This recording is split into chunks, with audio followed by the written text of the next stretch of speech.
Selamat pagi Bapak Ibu Saudara yang dikasihi Tuhan Yesus. Kembali pagi hari ini saya ingin menyampaikan sarapan pada kesempatan pagi hari ini. Saya ingin membagikan sesuatu apa yang saya dapat. Saya ingin membacakan dulu di Markus 6 ayat yang ke-48 sampai ke-51. Ayat 48 sampai 51. Agak panjang ya Bapak Ibu Saudara. Ketika ia melihat betapa payahnya mereka mendayung karena angin sakal, maka kira-kira jam 3 malam ia datang kepada mereka berjalan di atas air dan ia hendak melewati mereka. Ketika mereka melihat dia berjalan di atas air, mereka mengira bahwa ia adalah hantu.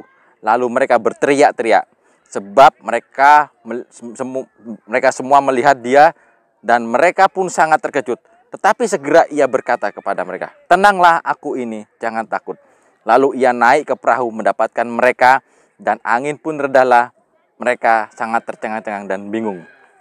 Pagi ini saya rindu membagikan kisah tentang, kalau di sini perikopnya adalah Yesus berjalan di atas air. Yesus berjalan di atas air, kejadiannya mungkin pada saat itu di Danau Galilea, tetapi kita melihat di sini di tepi pantai, di laut. Nah, yang menjadi saya ingin garis bawahi atau ingin saya bagikan adalah Yesus berjalan di atas air. Kalau berjalan di atas air pada saat posisi air itu tenang, oke. Mungkin enak ya dilihatnya seperti ini, saat ini tenang. Laut seperti ini saatnya seperti tenang di sini. Tetapi ini badai Bapak Ibu Saudara. Yesus berjalan di atas air dan pada saat itu terjadi badai. Dan satu hal yang luar biasa Bapak Ibu Saudara. Tuhan Yesus berjalan di atas air di saat badai. Ini membuktikan dia berkuasa atas badai. Badai tidak mempengaruhi siapakah Yesus itu. Dia adalah Tuhan. Tuhan Yesus di atas segala-galanya. Dan pada saat itu terjadi juga, dia menunjukkan kepada murid-muridnya pada saat itu, Bapak Ibu Saudara. Murid-muridnya sangat ketakutan karena terjadi badai. Dikatakan di sini angin sakal ya Bapak Ibu Saudara. Angin sakal. Kalau angin sakal itu kalau di nelayan, di nelayan, kita kan angin sakal ini sulit diatasi karena dia berlawanan. Angin ini berusaha berlawan dengan arah perahu. Sehingga dikatakan tadi di sini ketika ia melihat betapa payahnya mereka mendayung. Betapa payahnya mereka mendayung. Padahal mereka semuanya seorang nelayan yang sangat handal. Tetapi mereka sampai payah. Nah, karena saking payahnya dan melihat situasi badai yang begitu besar, dia sampai tidak melihat Yesus. Bahkan Yesus dianggap hantu. Nah, inilah keadaan yang terjadi. Kalau kita merasa capek, merasa jenuh, merasa masalah yang kita hadapi itu terlalu berat, yang ada capek, sehingga kita lupa dengan Tuhan. Sepertinya Tuhan ada di situ, tetapi yang ada pemikiran negatif. Tuhan tidak ada di situ, malah hal-hal yang negatif yang ada. Nah, pagi hari ini Bapak Ibu Saudara, seperti hal yang terjadi yang kita baca pagi hari ini. Yesus di atas badai. Yesus berjalan di atas badai.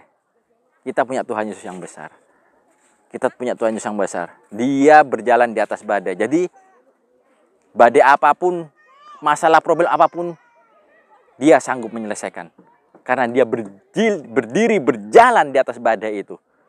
Kalau berjalan di atas tenang seperti ini, oke.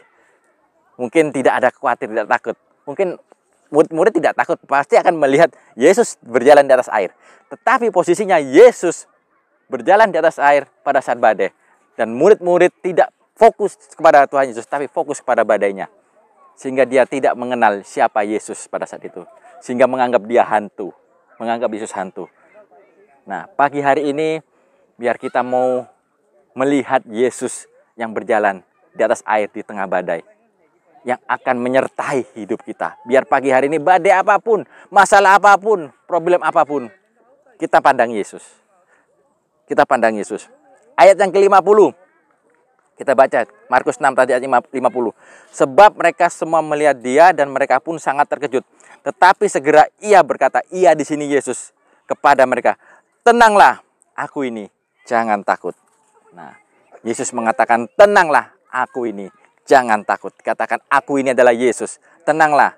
Pokoknya di situ ada Yesus. Aku ini. Dan janganlah takut. Itu. Tuhan ngasih pernyataan itu. Disitulah baru murid-murid percaya siapa Yesus. Ternyata itu Yesus. Sehingga Yesus akhirnya naik ke perahu. Dan badai pun reda. Seperti keadaan hari ini. Suasananya reda. Tenang. Nah, itulah kalau kita bersama dengan Tuhan Yesus, mengandalkan Tuhan Yesus, badai apapun saya akan percaya hadapi bersama dengan Tuhan Yesus. Kalau di kisah yang lainnya di Matius dikatakan Petrus berjalan di atas air di situ pada saat itu juga. Dia juga berjalan di atas air bersama dengan Tuhan Yesus. Dia berjalan di atas air pada saat badai. Tetapi karena dia memandang badai itu, dia tenggelam. Nah, kalau dia memandang terus pada Yesus, saya yakin percaya dia sampai kepada Yesus. Itulah, kalau kita memandang Yesus, fokus sama Tuhan Yesus, badai apapun, kita akan mendapat penyertaan dari Tuhan Yesus. Terima kasih, selamat pagi, Tuhan Yesus memberkati.